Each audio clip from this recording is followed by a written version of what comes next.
Hello and welcome to The Art of Aging, a part of our podcast series from the Center for Abundant Aging and United Church Homes.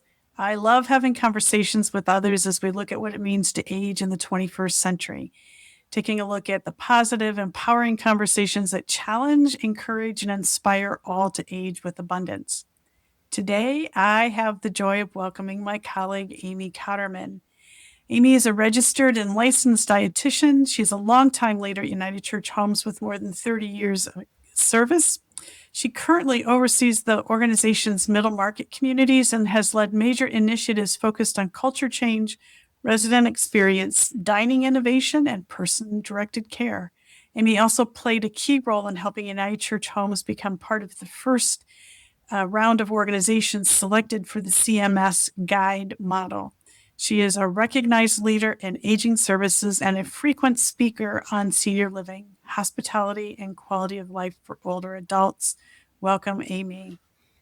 Thank you, Beth.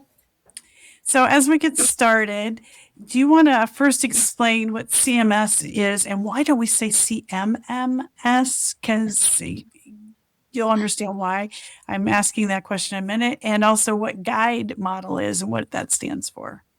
I'd be happy to. Thank you very much for the opportunity to be with you today. So CMS, if you've heard of Medicare and Medicaid, CMS is actually the Center for Medicaid and Medicare Services. So for many older adults, 65 and older, who qualify for Medicare, CMS is the one who governs these government-assisted programs. We know that there's many people of different ages that also may qualify for Medicaid, and that too would be governed by CMS.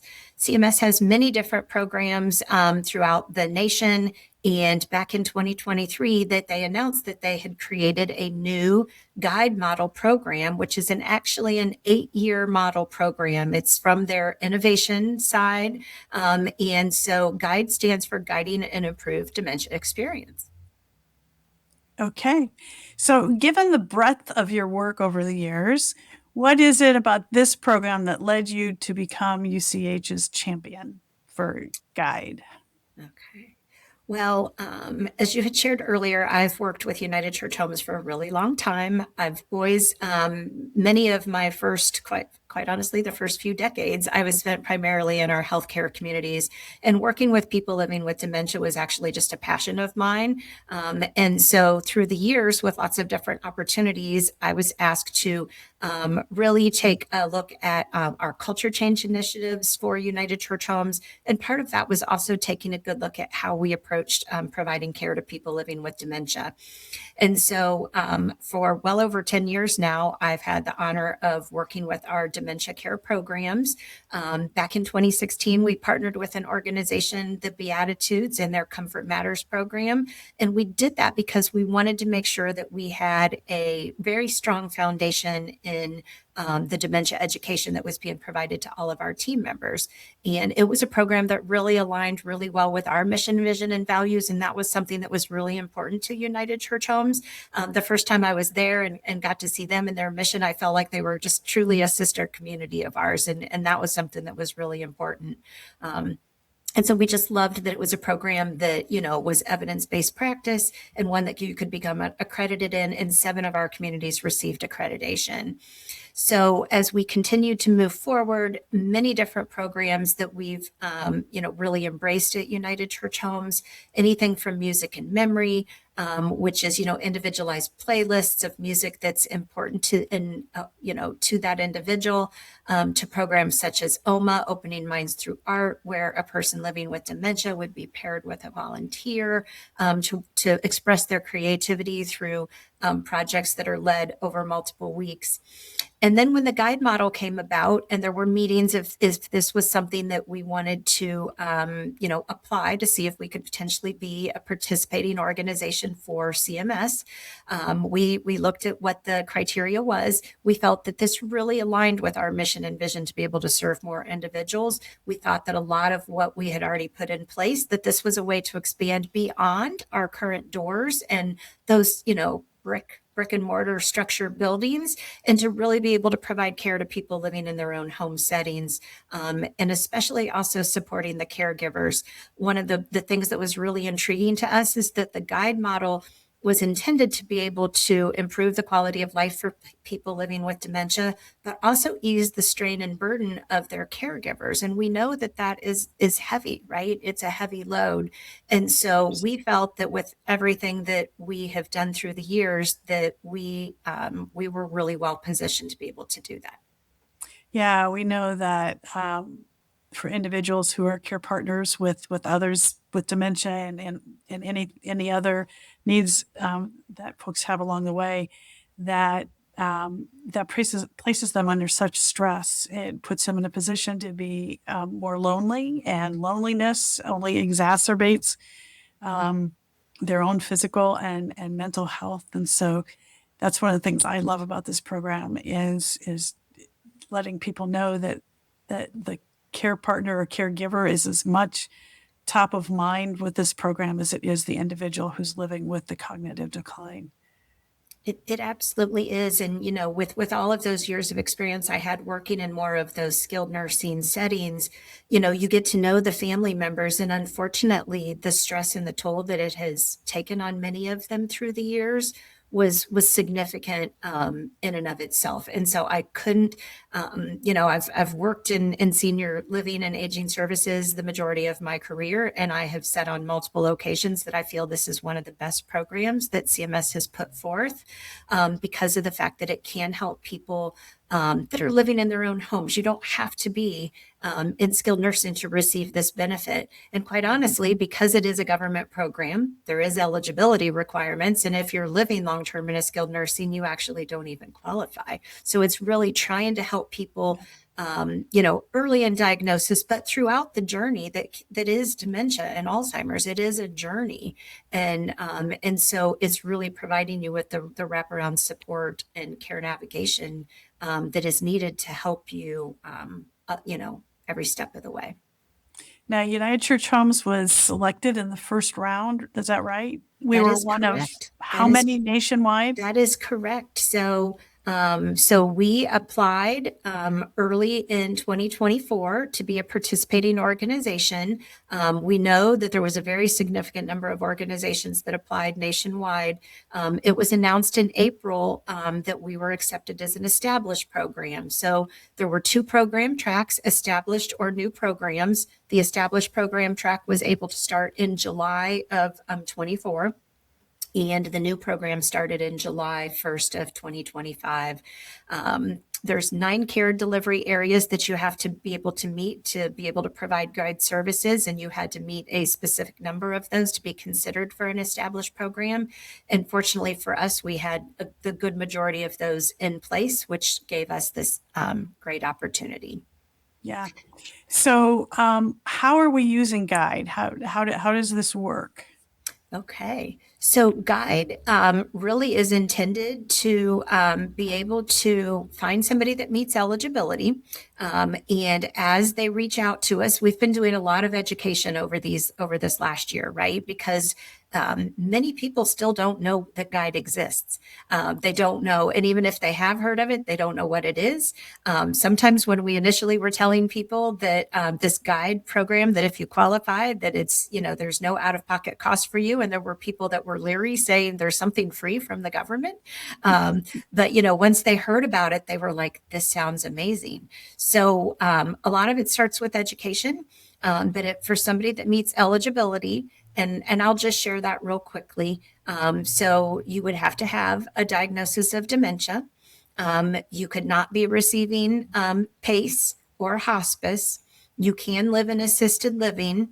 But the big key is you have to have traditional Medicare, Part A and Part B. And unfortunately, at this point in time, if you're on an Advantage plan, that does not qualify. And so once we have individuals that are reaching out to us, we are checking for eligibility. And then depending on their geographical area, because we have service areas throughout the state that we provide, we would pair you with a care navigator, which is what we call a Naviguide at United Church Homes. And so our Naviguide would meet with the potential beneficiary, the person living with dementia, and their caregiver or family member. Doesn't have to be, it's just an unpaid caregiver. I think that's important to note too, right? Not everybody has maybe family, maybe it's a chosen family member, maybe it's a neighbor who's like family, but they would meet to go through a lot of questions. They're often referred to as assessments, but really we're just trying to get to know you and what your needs are so that we can best, create resources and programs to be able to help you. So really that's kind of where it all starts, right? Information gathering. There are specific, again, assessments that we were required to do through the guide program. We have to submit those scores and other information that we gather to CMS, all through secured, HIPAA protected portals. And then CMS determines eligibility and if they're aligned to the program. And if so, then we notify the client that they are eligible and aligned to the program. And that's where it really starts, right? We call it building relationships. You getting to know your care navigator, trusting them. We're meeting you where you're at. And we know that throughout the journey that things are going to change. And so one of the first things that we would do after notifying them of alignment would, again, be following up on all of the information from the assessment, creating a service plan, which really just outlines what are your current needs? What are the steps that we can put in place to help you? And for some, if it's early on in the diagnosis, it really might just be providing education, providing caregiver skills training, offering support groups for the caregiver themselves. And then throughout the time, it could be, it's ongoing monitoring and support. It could be making referrals and coordination of services to various specialists. It could be helping to set somebody up to transportation or for meals or a variety of things. And so really that care navigator is there with you throughout the journey to just help you meet your needs. And then when it comes to needing respite, which is a lot of people really don't understand what respite is all about. And respite is really intended to give that much needed break for the caregiver, because so often people don't want to leave their loved one. And they start to neglect their own needs, right? Yeah. We all have to go to the doctor, or maybe just go to the grocery, or maybe just want to be able to go and meet some friends for a meal without feeling guilty. And for us to be able to tell those caregivers, it's okay. You need to be able to meet all of your needs as well, too. And so there's a variety of different ways that we can provide respite services. Well, even just to have space Yes, to, alone time. to be with somebody and, working with somebody. When you're in nursing or healthcare setting, you've got 3 different shifts over the course of 24 hours. But when you're home, one person's 24 hours a day. And I know in a conversation with a woman who has a congregational based model of providing respite care in community settings, one of the things that they learned really early on is they thought that it was the caregiver who needed time away, like 4 hours, you go do what you want to do. And they realized pretty quickly that the individuals who are living with dementia, they also want a break Yes, they do. from being with that same person all the time. So, They do. yeah, do. that respite is really, really important. Yeah. Yeah. I mean, we all need social connections, right? And it's good for all of us to be able to change, have new people to talk to, see a new environment. With respite, we are currently partnered with a few adult daycare programs. We also have in-home respite, and we are partnered with several organizations that offer 24/7 care in more of an assisted living or skilled nursing memory care type of setting. So we can really meet the needs in any way. But you're absolutely right, Beth. I mean, we all need it's good for us to engage with other people. And so if I go to an adult day where I have a change in venue, I'm conversing with other individuals. I am, I'm still getting my meals. I'm still receiving good care. I've got engagement, but I have a whole new view. And so many people want to keep people protected. I mean, I think our caregiver nurture, well, I can take care of them better than anyone. Yep. I'll keep Yep. them here at the home. I know their every need. But quite honestly, we all need just that little time to ourselves. And these respite services give them that opportunity. So I think one really important thing to note for individuals is that if you do qualify with a caregiver, that in addition to having no out-of-pocket costs for the care navigation and everything they can do, CMS will give you it's technically like $2,553 per year to use towards respite. That number changes every year. It started out 2,500, but again, CMS really just takes a look at what the needs, cost of living, all of these type of things, and so that will reset every year. But it's really intended to encourage the caregivers to be able to utilize those services, to be able to provide that opportunity for the person living with dementia and the caregiver. And again, I think it is one of the things that really is alluring to a lot of people. As we're talking to them about the guide program, that is something that really gets their attention. And I think people all need it and they know they need it, but it's not always easy to say. And we understand that, right? You don't want to admit that you need a break. So if somebody applies and they don't align and so they can't participate in the program, can they 6 months, year later, if things have changed in their circumstance, can they apply again? They can. So there's a couple of different ways there. So again, eligibility requirements are the eligibility requirements, and again, those are created by Medicare. We have had some people who have come to us early on and stated that they were on Advantage plans, because I will tell you that the biggest reason that most people don't qualify is that they're on an Advantage plan. And so, as we have always told clients, you chose your Medicare program for your reasons, whatever those were at the time. We would never encourage you one way or the other how you choose to look at that. But some have told us, we're kind of weighing out the pros and cons of all of the different things based on why we selected one at one point in time, which could have been years ago. And so we are aware of some clients that waited till the next eligibility or open enrollment period came along, and that they did change to a traditional Medicare so that they could apply. I think one of the really great things that I am happy about with Guide is so there was a specific assessment that we had to do called a FAST assessment or a CDR. So again, they're the functional assessment staging tool or a clinical dementia rating. And I apologize for giving the specifics, but there were specific, initially with alignment, you had to be at a certain score. And we had elected to use the FAST assessment, and you were just being aligned if you had more of like a 4 to 7 early days.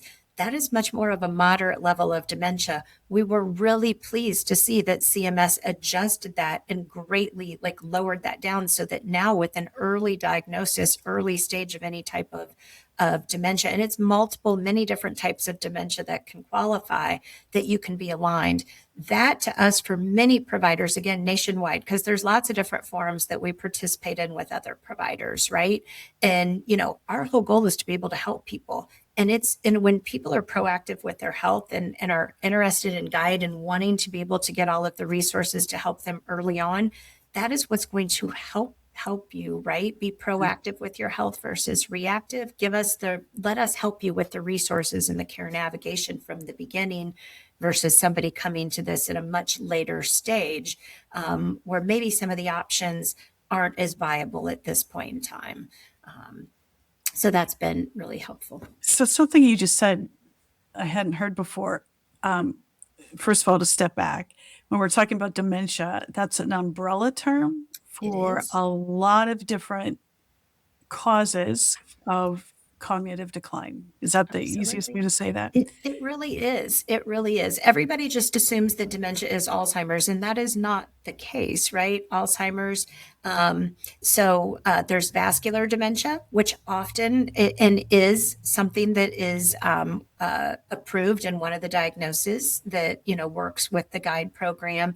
So there are many different technical terms or diagnoses that you might have heard of, but they are all many of them are qualified diagnoses for guide. But you intimated there are some diagnoses that may not qualify. So, for some, they end up with an initial diagnosis of mild cognitive impairment. And so it is really, there are specific diagnosis codes that are approved. Okay. So, one thing that CMS is really good about is that there are many different manuals, and they are very clear with lots of different documents that will tell you what qualifies and what doesn't qualify. And then we work with those individuals regarding that. That is one of the things before we even, as we're starting the process, we're looking to see if they have that diagnosis of dementia. Some people don't, right? And they may have all of the signs and symptoms, but there are some people who don't always necessarily want to go to the doctor or go through the test and maybe even receive the diagnosis. And so, even though we know, I know firsthand, as a family member with multiple different family members that have lived with different types of dementia through the years, that it's not always an easy diagnosis to receive. Once you have it, it really is that opportunity that opens for you with all of the different programs and resources that are available to help you, right? So, again, being proactive with your health and trying to find out what's going on so that you know what it is that you're going to be living with, then it gives you the best options to meet with multiple different providers and specialists to help you create a plan for you. Yeah, I have a colleague, and when he started having some symptoms, his wife, who had actually worked in one of our communities with our CPE program, she kind of recognized some of the things that she was seeing, and she knew, and this is their mantra, and this is what they tell everyone: the sooner, the better. The Absolutely. sooner you, if you're suspecting, the sooner you get in to the doctor and you get that diagnosis, the better it is, because early treatments can help to mitigate the and slow down the progression of the disease to some degree. So yeah, Yeah, yeah. yeah. And there are some great new treatments that have been in clinical trials and are moving forward. And so, you really need to ask. You want to learn, you want to find out, and and we're there to help guide people along. I think the other thing is for so many people, one of the other key elements of not only just having a care navigator, but we have what's called a clinician with dementia proficiency. So, we have medical directors in many of our communities who have worked with primarily older populations. And so they have worked with a lot of people with a variety of, again, different dementia type diagnoses. And so they don't become your primary care physician, right? I think that's one of the things. People have built close relationships, many have, with their physicians over the years.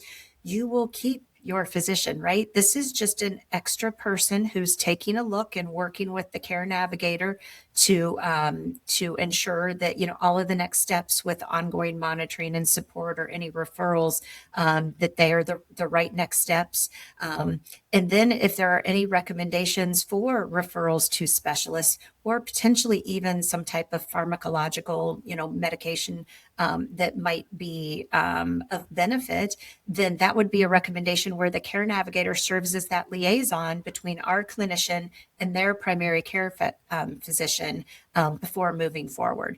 And once people learn that, that also makes them feel good, right? Like nobody wants to have to think you have to switch to a doctor that you don't know or that you might not see on a monthly basis, because a lot of this, the far majority of the communication is going to be done with the care navigator. Our Naviguide is going to become your person. They are literally your person that walks with you along the journey. And that is so key, because I think the statistic is that medical schools today, only like 11% of medical schools require um, you to have a rotation in geriatrics. And so that means 90% of the physicians, including the ones that you may go to and love, have had no formal training in later life and specifically about dementia. So to have that extra layer of experts who are studying these things and are aware, that would be worth it for me. Absolutely, because as you said, and there many of them are wonderful physicians. Yeah, But again, yeah, if you're not a specialist when it comes to geriatric, to the older population, or even related to dementia, yeah, um, and yet many of them, have had contact with pharmaceutical reps, and they know of a lot of the medications that are often commonly prescribed. But one of the concerns that I've always had is that unfortunately it's very easy to order a medication or prescribe a medication, when quite honestly, if we really educate ourselves, there's a lot of what we would refer to as non-pharmacological approaches that we would right. like to try before we look to the medicine Yeah, approaches, yeah, right? yeah, And those are the things that we really have that opportunity to educate and be able to provide to families and caregivers, through the guide program. yeah. So a family member recently had a medical incident, and they were in the hospital for a little over 24 hours. Um, and they talked with this neurologist, and the neurologist said, "Oh, this isn't a big deal. I see two of these a week." And then this person did their follow up with the primary care physician, and the primary care physician said, "In 40 years, you're only the third person I've known who's had this situation." So to have somebody who's seeing two a week as opposed to three over 40 years, Yes. that's an added layer that adds to the quality of care that we're giving. So Absolutely. what has surprised you about it? We're coming up actually on our end of our second year of Yes. implementation. What has surprised you the most as UCH has been involved with this program?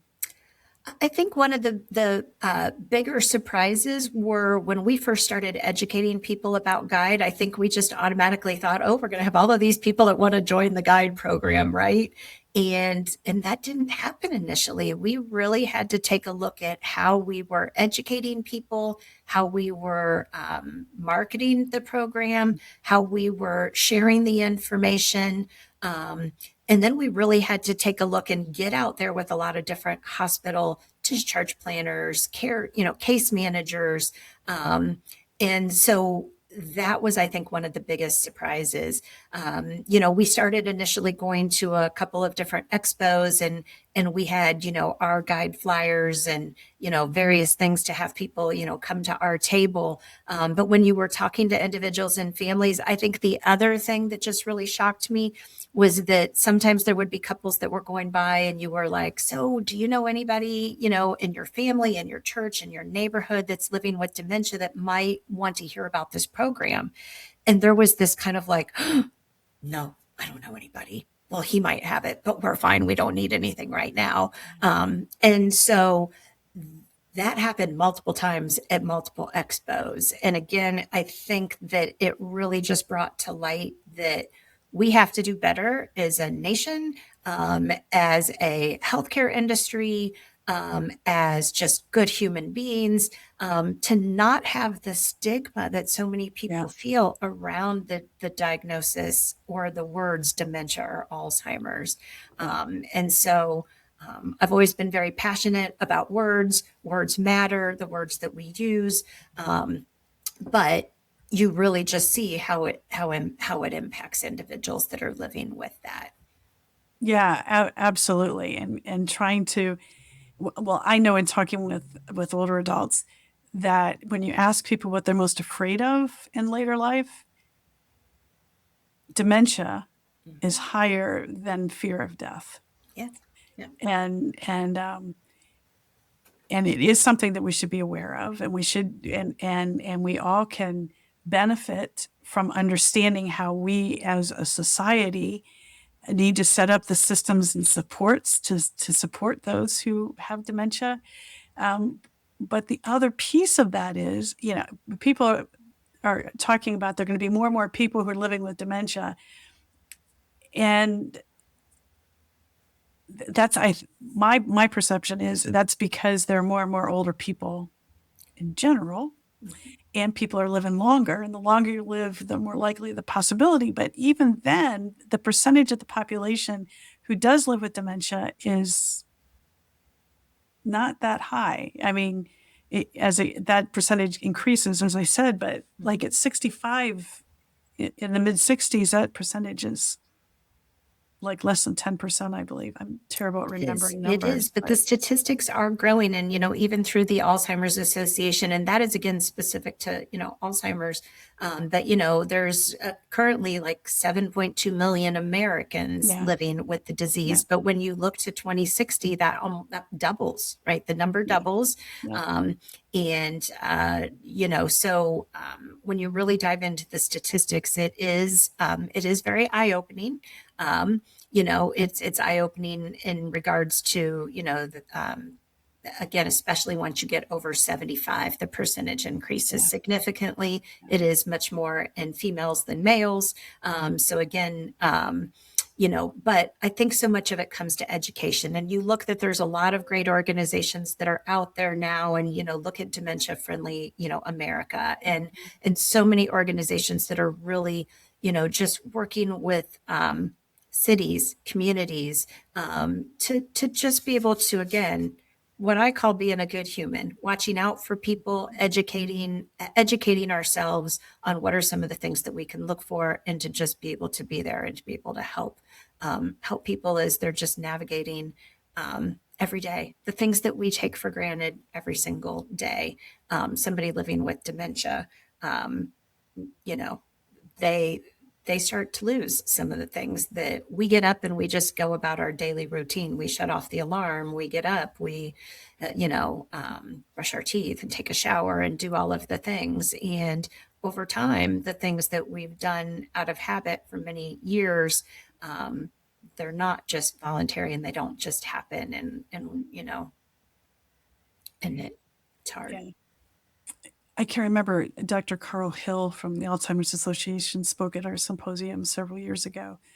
And I remember him talking about the fact that, and I was really surprised by this, that like 25%, the likelihood of you developing dementia, only 25% of that is gene related.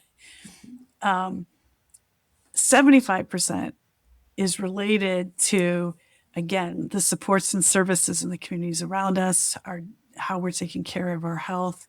And again, that goes to the sooner the better, and the more support that we can be providing, the better it is for the individual living with dementia and the caregiver. Yeah. Yeah, Yeah. so true, so true. And so many people aren't even aware of the impact of if you're not able to hear clearly, and how that increases the number of people that are affected by dementia or cognitive impairment. And so, like, if you're not able to hear, so often you just disengage, right? Whether you're in the same room, or maybe you just don't go to that setting because, you can't hear. But again, that social isolation really does have an impact as well, when you're not having, those conversations, the social connections, the engagement, and it really all does start to make an impact over time. So my mom has hearing loss. And I said to my doctor, I was 59 at the time, maybe I should go get a cognitive or hearing test just so I have a baseline. She said, that's a really good idea. Mhm. So I went, and there's some other things that we had been observing. My husband had been observing. And I did the test, and the audiologist said, well, you're below. And there are three things, and here are the three things. You could wait a year. You could try some stuff on the computer to retrain your ear, or you're eligible for hearing aids now. I knew these statistics. And it took me 6 weeks to give myself permission. Oh, and it really was this link to dementia Mhm. that I said, okay, I got to get over this. Let me get the hearing aids. Yeah. And so I had them for about 2 weeks, and Dave said to me, do you realize how much happier you are now that you have your hearing aids? And I paused and I said, huh, I am. All right. Because I could be more engaged. And so that's my little personal testimony Okay, I love that, it. to that dementia fact. So I yeah, love it. yeah, So yeah, very important. yeah. So what first step would you encourage family members to take? I think the first step is really educate yourself, right? Even it's to the point of go to the organizations that you trust, talk to your doctor, tell them that these are what you're seeing or this is what you're experiencing. And please be brave and ask for the tests, right? Really proceed with the tests that are going to tell you what's going on, because then they're there to help you. They're there to connect you with others that can be a resource for you. And again, the more proactive that you are, the better it's going to be for you in the long run as you move forward. So that would be my first advice: educate yourself. So I know that when the first organizations were chosen, that they did also, I think, take a look at geographic across the country so that it was kind of spread out. And I know that at the beginning, I believe the United Church Homes, we were kind of limited to certain geographic areas. Is that still in play, or could anybody anywhere contact United Church Homes? So unfortunately, right now we are able to provide services primarily in the state of Ohio. We do. So one of the things you had to do through the program was you had to be able to upload the zip codes that you could be able to provide service. Okay. So the thing for us is because of the fact that your requirements were you had to have your what we call our Navigator, our care navigator. You had to have your clinician with dementia experience. So the thing is, our clinician with dementia experience has to be licensed within the state that you're working with, right? Okay. So United Church Homes, we have affordable housing communities in 15 different states. And so if we wanted to be able to provide, because we had a property manager reach out in a different state and state, we have somebody that might potentially qualify. But unfortunately, we didn't, it really was coming down to be able to providing all of the services. And if you're going to provide, one of the things you can do is add zip codes easily within the portal. They're immediately accepted. But if you take on a client, you have to be able to meet the needs of all of the 9 care deliveries. And that last one is respite. You're required to be able to provide in-home respite. So CMS had previously told us from the very beginning, if you can't meet all of the needs on your own, you can partner with other organizations. But if that was in a different state, then we would have to make sure that we had partners within that state that could be able to provide all of those services. So we initially, I will tell you that one of the things that sets us apart, there are some providers who are doing statewide. There are some providers who have partnered with organizations and they are providing services in many states or even nationwide. For us, and there are only 8 programs based in the state of Ohio that are guide providers. We are one of them. We have the largest service area in the state of Ohio compared to any of them. Most of them, actually, the Alzheimer's Association has been great. They brought all of us together. I usually participate with leaders from those other organizations once a quarter, and we talk, and many of them really were just wanting to provide services right there in their immediate area. A lot of guide providers we have learned, over time are truly physician practice groups, neurologist specialist groups, large university hospital systems. And so from a senior living provider, there's really only a few handfuls of us, kind of sprinkled throughout the United States. So with us, knowing that we had communities, life plan communities that are in different areas of the state, where medical directors are, where we have the opportunity for the community-based respite, 24/7 care. We built our service areas around those hubs, working with our medical directors as our clinicians with dementia proficiency. We've also partnered with a few other clinicians that we do business with and nurse practitioners as well that have all been approved. But it's given us the opportunity to grow slowly. And so as we were more comfortable with the program and the requirements of the program, then we've been able to expand our service areas.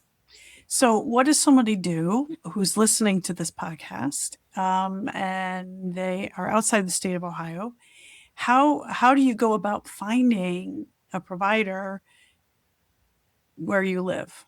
That's a really great question. So CMS has created their own guide website. It's been there since the inception. So if you go, it will show you. So you can literally just do whatever engine search you want to do. So and put in the CMS guide model program. And again, GUIDE, guide model program, and it will pull up their website. On that website screen, there is an Excel document. There's also an interactive map, so you can plug in your state. It will show you the providers in your state. There's an Excel document that will list all of the guide providers nationwide. At this point in time, there are only 321 guide providers nationwide. Some have chosen to not be involved in the program as time has gone on. It has decreased, but it will tell you where they are, right? Okay. And if you have questions, that is the best place for you to start. And so I would look at all of those organizations, and then you can also, it will provide those organizations websites as well as contact information for you to be able to reach out to. So they've done a really great job of updating. They've given us opportunities to update other locations. So United Church Homes, initially we were just this one dot there in Marion, Ohio, but now as you access, you will see the various areas throughout the state that you can call for information. And how can people be in touch with our program directly? So if they reach out to us through United Church Home, so you can also go to our website, and through our website, we would be able to connect you to our guide program. Olivia Waters, and she goes by Liv. Liv is our guide sales manager. And so any of those referrals would go to her, and then she becomes the first point of contact. So we do have a number that we can share with you as well, that will give you that information that you can call and ask any questions. And then we can always do checks for eligibility before we would align somebody to a care navigator. But going to unitedchurchhomes.org is a great place to start. Okay. Well, we could keep talking and try to stay focused. And we come up with a set of questions ahead of time, and we just didn't even follow that after the first two. So, but sometimes I think that's a better conversation. But there are 3 questions that we ask every guest. Okay. And it's my turn to ask you this, Amy. Okay. When you think about your own aging, what has changed about you, and what do you like about your older self? So, it's so interesting. When you're young, I remember being in college and thinking at that point in time that my parents were old, right? Or older. And now I'm well past the age that my parents would have been when I'm in college. And I don't see myself as old at all. I think that age, we all know that we're all aging. And what I always say is we're all aging every single day, right? So you can look at the calendars, but you're as old as you act and as you feel. And so I think being a dietitian, health and wellness is something that's always been important to me. And so I love to eat. I'm a foodie, and I love to eat well and explore new cuisines. I love to stay active. And so I think it's really important that I'm more cognizant, right? Like the busier I get, if I'm not out and about walking, especially in like the rough winter months that we actually had a real winter this year, like I was much more aware of that. And I'm trying to be, it still doesn't always mean that I maybe have been as active as I wanted to be in a day or in a week, but I am more aware, and I am doing my best to try and put those priorities forward, right? So I think we need to, when I say and encourage people to be proactive with their health, we have to start with us. Like if you're going to educate others to do that, you need to live by example, and how we eat and how we take care of ourselves is an important part of that. Okay. Second question. What surprises you about what you're doing at your age right now? So I think, I've been given some really great opportunities through the years, and, my role changed significantly last summer in taking on the opportunity to provide leadership to the middle market communities. The majority of my career has been more around healthcare. And so moving to more fair housing and independent living has really stretched. It's given me this opportunity to learn. And so I've always also seen myself as a lifelong learner. And I think that that's something that's also really important as you age. Um, and so there's been a lot that I've had to learn. I still have a lot I need to learn as I go forward. But that's really rewarding, right? It can be challenging, but it's also really rewarding. And so I think that that is one of those things where you just always want to be willing to try new things and to open your mind and take on new opportunities and to really stretch yourself as an individual to be able to seek more knowledge and to be able to help more people. Yeah, excellent. And last, is there someone that you've met or someone who's set an example that inspires you to age abundantly? And there are so many, right? That's where it's hard to find one. I have family members who have lived into their late 90s who always had the most positive outlook on life and kept active. There are people that I have current family members that have always been really active. And there's some people that are just really good friends of mine. And I look and, I can think of someone who is 85 years old and travels internationally every summer and still goes to football games every year, home and away. And then I look at our residents, and again, of all different ages who are just wanting to continue to do things and wanting to continue to learn. One of our residents down at one of our communities literally was sharing their bucket list, and their bucket list, was to turn 100 years old. And so I look at them and I just love all of that, right? So I think that, there's just so much more to do.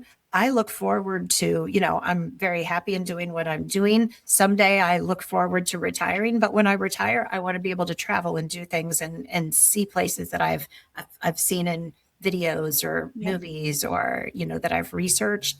That I think those people that are out there, dreaming and doing it. If you say you want to do it, then do it. Let's not all just wait until certain times, right? And I think that's where I am at my age, that I need to start being more adventurous and going and doing things now too, and taking note of others that are doing those things and how that all creates, that's all part of abundant aging, right? Yep. And Yep. that's what Yep. we all want to do and strive for. Well, Amy, this has been great. And I know that we'll have many more conversations in the future, but thank you for allowing us to record this one. If anyone wants to be in touch, where can they find you? Or how can they be in touch with you? So they can reach out to me through United Church Homes. They can call us at 740 382 4885, and they can be connected to my extension. They can also email me directly at Kotterman, that's Kotterman at uchinc.org.